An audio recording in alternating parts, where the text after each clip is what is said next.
فرعون حضرت موسیٰ علیہ السلام کو بہت ستاتا تھا، تو حضرت موسیٰ علیہ السلام نے اور حضرت ہارون علیہ السلام نے اس کے لیے ایک بد دعا کی.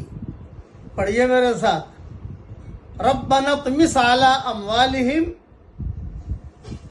اے اللہ ان کے مالوں کو تو ختم کر دے، اجاڑ دے. واشدد علی قلوبہم،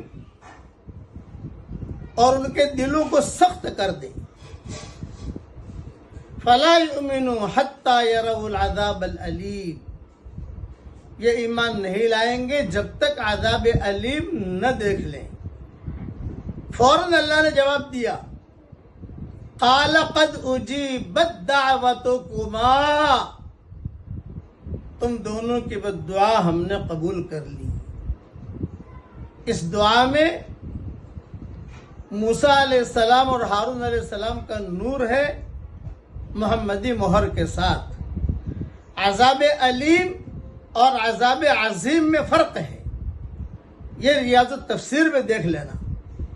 تو آج کل جو حالات چل رہے ہیں، اس دعا کے مانگنے کا اہتمام کیجیے. اللہ تعالیٰ ظالموں کے ظلم سے پوری امت کی اور پوری انسانیت کی اللہ حفاظت فرمائے. آمین.